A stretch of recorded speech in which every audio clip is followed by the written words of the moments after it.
Branches by Tatiana Carey. Chapter 1. Lavender Amos couldn't remember the last time she smelled rain in the air. She was so used to the dust and oppressive heat of the Arizona sun. It had been so long since she'd been surrounded by lush greens and blues. She'd missed the forest. She'd missed Branches. "Ender?" A confused voice called from behind her. She stopped staring at the woods and turned to her father. "Huh?" Lavender noticed the dark circles under his eyes. They matched her own. They were both exhausted. She'd called at 4 a.m. to let him know she'd be landing in Seattle at 7. Add on a 3-hour car ride there and back, and the man looked beat. They were definitely going to take a long nap after she got settled. Perks of being the sheriff of a quiet town was that he could take off when needed. Dean held her backpack out, then gestured to the front door with his head. Her other bag was hooked on his shoulder. He felt terrible, but he was ecstatic she was here. His little girl had gotten so big. A bitter part of him was furious he was robbed of watching her grow. Lavender had packed in a hurry. Only her favorite clothes and a few trinkets. It saved her money on the flight. She also didn't want to have time to second-guess herself. Also, Lavender knew she had an entire room waiting for her here. She grabbed the offered backpack. "Sorry, just lost in thought."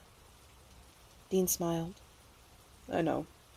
Surprised your mom let you come." He swallowed the bile that rose in his throat at the mention of his ex. A righteous fury filled him, but he stamped it down. He wasn't going to disparage the mother of his child as much as he wanted to. "Let's get inside, Flower." The house was the same. A large porch with its well-worn chairs, the flaky white paint of the exterior, the old oak door, the big bay window. Speaking of windows, Lavender looked up and saw her old room window. Her wind chimes were still hanging. Beautiful blue and green pieces of sea glass danced behind the window pane. Memories of scavenging those gems on the beach made her smile, till she recalled her first run-in with reality. The reality that her mother despised Branches. Despised her people. Lavender wondered if she despised her too.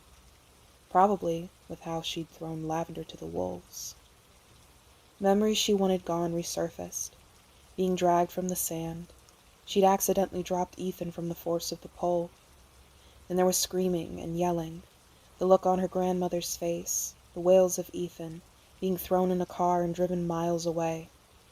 Lavender would always remember the way Dean chased after her, the way he begged and cried for her mother to turn around. Her throat closed, and she buried those memories. She tried to, at least. A bitterness filled her mouth, but she swallowed it down. She had lived in these walls on and off her entire childhood. Lavender wondered how insane her parents had to be to keep trying over and over, for her dad to always let her mom come back after running away. How could he stand it? Why didn't he grab Lavender and tell her mother to go? Why did he keep trying? Why didn't he come for her? As much as she wanted to scream and demand answers from her father, she wanted peace more. Dean fumbled with his keys and blinked his blurry eyes. He finally got the front door open. "Home, sweet home," he announced with a tired smile. Lavender snapped out of her thoughts and followed her father inside. "Yeah," she agreed, and kicked off her shoes. "I'm happy you're here, Ender." Dean turned on the lights. In his rush to get his daughter, he'd forgotten to. He knew her coming wasn't serendipitous. Something had happened, but he wasn't going to look a gift horse in the mouth. His baby girl was back after so long. "Everything's still the same," he assured, noting her nervousness. Lavender put her head down. She didn't want her dad to see the pain behind her smile. "Sure is." Nothing had changed. She hadn't been here since she was 13, but it was still all the same. It was like she'd stepped back in time instead of forward. The couch was the same. The table was the same. Even the curtains were the same. The large bay window, which held more sea glass window chimes, was even the same. Her mom was right. Nothing ever changes in branches. The memory of her mother's words made her shudder. Dean noticed her distress, even if he didn't know the reason. Your room is just like you left it. Didn't touch it. Dean set her bag on the table. Might be a little dusty. He hoped the joking tone of his voice would bring her out of whatever she was under. The loud rumble of their stomachs made the pair laugh. Dean opened the refrigerator. Okay, I got old pizza and beer. He gave her a sheepish smile. He hadn't had time to go to the grocery store with the recent incidents. He wasn't about to mention those, though. His daughter was finally here. He couldn't stomach the thought of driving her away. Lavender snorted. Got a few more years, Dad. In truth, Lavender was scared of drinking. Something about losing control of your body made her terrified. Then she remembered her mother and father's tolerances for the stuff, and wondered if it would even have an effect on her. You know, I would have been ecstatic if my dad offered me a beer, Dean teased. In truth, he knew that this reintroduction was turning into a shit show. He closed the fridge. I think Lynn's just opened. Want some Chinese? Sure. I'll go put my stuff up. Lavender took her bag off the table and started for the stairs. Give me some lo mein, she told him. Got it. Dean flipped open his phone and looked through his saved contacts. There was only 9 or 10. Rosemary sat at the bottom. Dean grimaced and quickly selected Lynn's. He hoped he could place his order without stuttering. Lavender entered her old room. A wave of dust hit her. She sneezed at the particles. Her bags were quickly dumped on the bed, which kicked up more dust. It caused her to cough. She hurried to open her windows. Lavender took a deep breath of fresh air before turning back to take stock of her old room. Well, her now room, she supposed. It was so different from her room in Arizona. Cooler in the palate and densely packed with memories. The fairy lights were still strung up, and surprisingly worked. Her bed smelt stale, but not bad. The overhead light came on, as did the fan. The desk was clear, as she left it. She went to her shelf. There were pretty stones she'd found by the river. There were arrowheads she'd made with her mother. Jewelry from Nana. Lavender wondered if the old woman was still alive. Pictures lined the walls, some taped, others clipped on to strung wire. Some were probably even glued. Her Polaroid camera sat on the shelf. She was a fiend with it, snapping pictures of anything and everything and everyone. All the messiest photos were on display. Lavender grabbed her scrapbook off the shelf, careful to not disrupt the gems in front of it. Once acquired, she sat on the bed. Lavender found it still had some spring to it, probably from disuse. The scrapbook was made of faux leather. Her father had given it to her to hold her important things. Lavender opened it. Her first fishing hook was taped to the front page, a picture of her first catch underneath. The whole family was together. It was before the running started. Lavender stared at her mother's face and saw her own, from her golden eyes to her hooked nose to her high cheekbones. There was no doubt she was her mother's daughter. There was also no doubt she was her father's. They had the same dark complexion. Their sepia tones were nearly identical. Dean and her also shared long, textured hair. Lavender had noticed his now held strands of gray. His face looked the same. There was barely a wrinkle by his eyes. Black don't crack, she mumbled to herself with a laugh. Everyone had always claimed she was a perfect mix of her parents. She now recognized why. It filled her with pride. They were the perfect family. Reality set in. That wave of happiness quickly morphed into despair. She'd never have that back. This family in the photo no longer existed. She thought, maybe it never did. A numbness settled in. Why? She wondered. Why couldn't she have had it for longer? She was so little in the photo, only 2. It was her first clear memory. If she'd known the next year she was going to lose it all, she would have cherished it more. Lavender used to ask why her mother kept running away. She never got a straight answer. My mother and I had a fight. Mom loved the pack more than me. Branches has nothing going for it.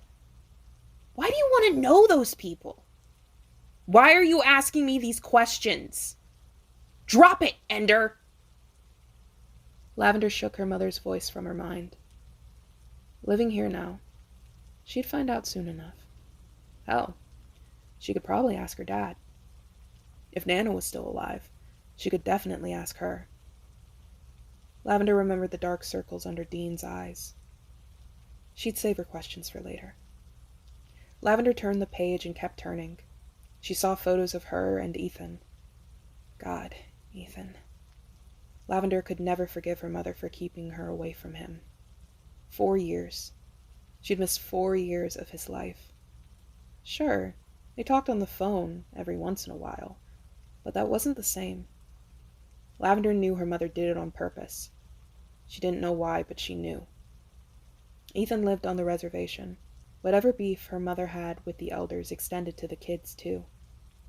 Lavender looked at the scrawny boy, who was her best friend, the little brother she'd always wanted. They had been inseparable. Little Bear and Mama Bear, everyone used to call them, which made them call each other that, too. The first photo was of her and him on the beach behind Nana's house. An hour after the photo, Lavender was taken by her mother for the first time. The next picture was 4 months later.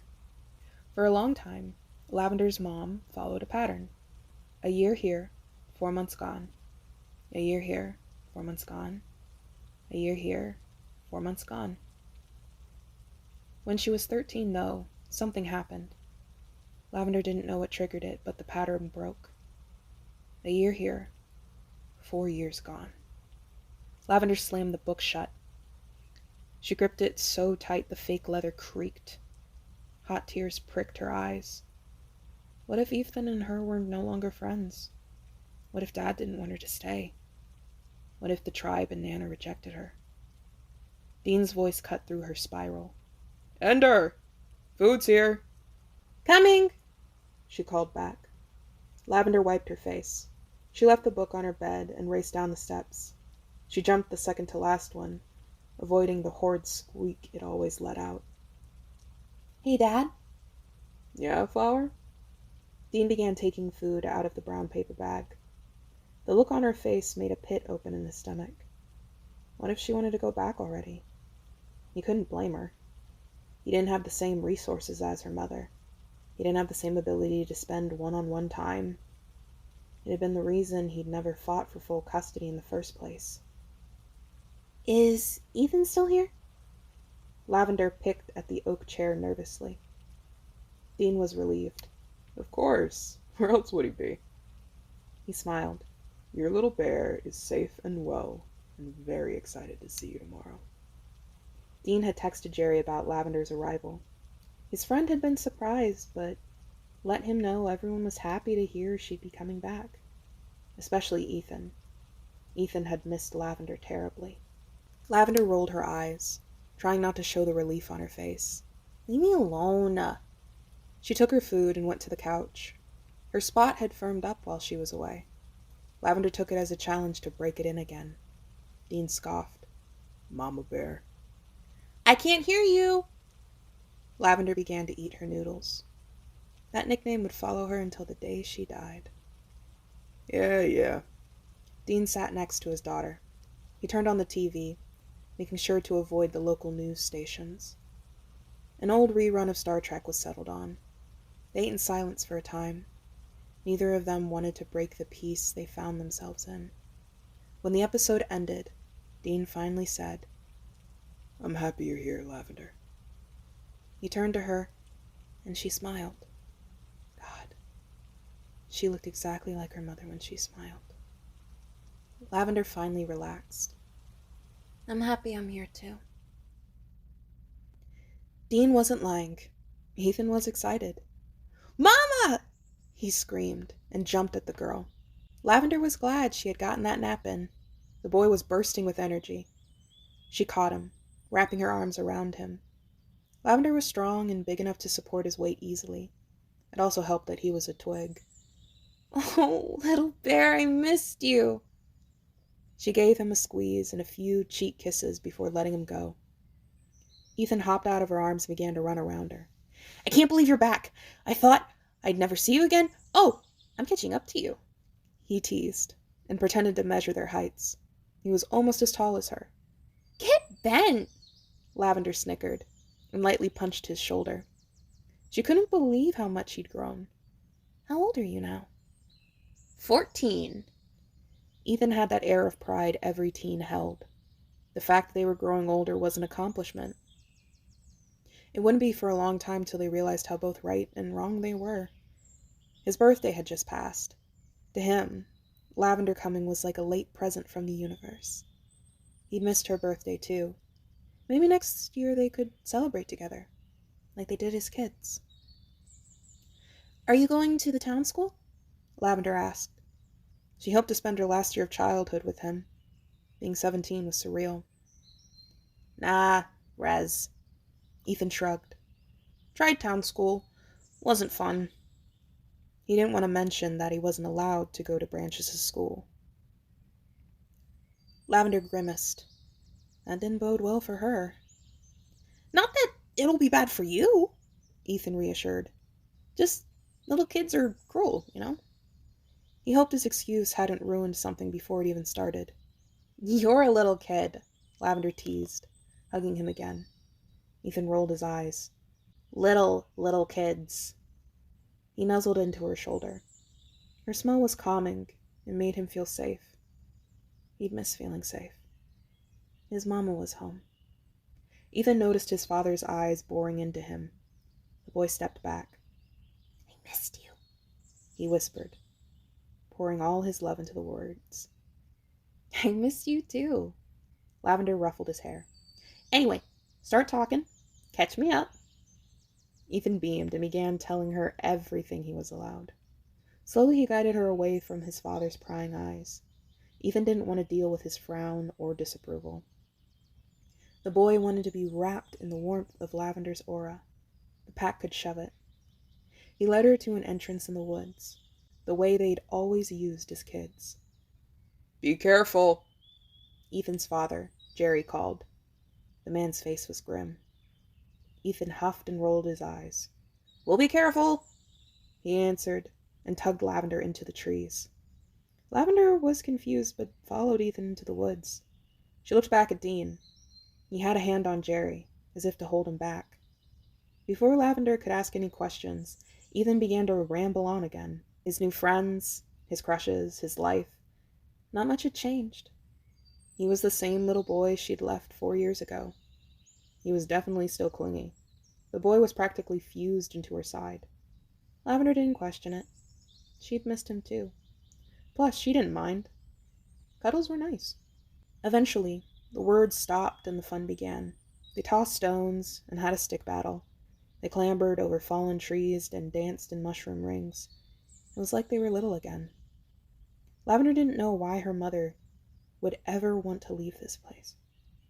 If she could live forever in these woods, she would in a heartbeat. The dust of Arizona was blown away by the moist air of Washington. The sand was cleared by moss. The beaming hot sun was covered by clouds. This was her home. This was where she belonged. The world around her was alive, and she finally felt alive too. A twig snapping made Ethan and Lavender freeze. They turned towards the sound, expecting a deer or a fox. Instead it was a boy. Far off, but Lavender could see him clearly. Her eyes were always strong, a trait she shared with her mother. The boy looked spooked. A stag in the headlights. He was native, with long dark hair and obsidian eyes.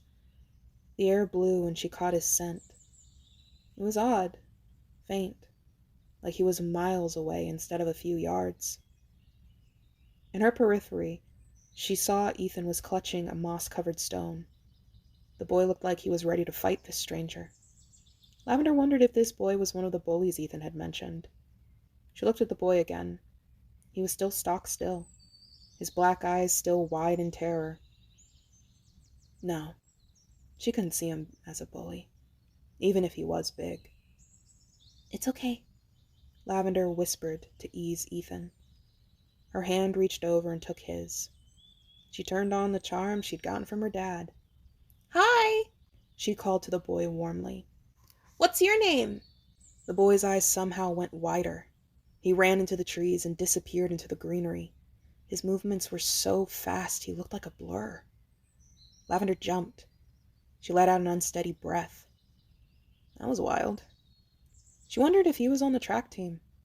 She'd heard small towns made great long-distance runners, but that boy was ridiculous. "Have you ever seen him before?" Lavender asked Ethan. The boy was still uneasy, still clutching the rock. "No," Ethan lied. "We need to leave." He tugged at her arm, and the pair made their way back to the house. It felt like the rock he held was now in his stomach. He'd just gotten Ender back, and now some bastard could not only scare her away, but possibly take her. He blinked the tears out of his eyes. He should have listened to his dad. Lavender frowned. The boy was muttering to himself unconsciously. She only made out a few words. "Ethan! Hey!" She tried to get him to stop and talk, but he kept up his hurried pace. "Home," he whimpered, tugging at her. Lavender felt a swell of protectiveness. She planted her feet into the ground to stop them. "Little, calm down." Ethan finally stopped, but kept holding her hand tightly. "What is it?" She could feel his nerves. They were like a live wire under his skin. His heart was racing so loud she could hear it over the forest. Ethan pressed against her again. He'd never noticed before, but she really did smell like lavenders. It was calming. "There's been murders," he whispered in fear. Ethan nuzzled into her shoulder. Lavender gasped. "What?" "Shh!" Ethan hissed, even though there was no one around for yards. "A few bodies in the woods. Dad told me about it. They don't know if it's a killer or an animal. The bodies..." He squeezed her hand. Ethan remembered the crime scene photos and his stomach twisted. "Don't go into the woods alone," Ethan warned. "Never alone." Lavender squeezed his hand back. "I promise, little bear. Never alone." Ethan rubbed his forehead against her shoulder. "I'm glad you're home, Mama." Lavender wrapped her arms around him. She kissed his temple. "Me too."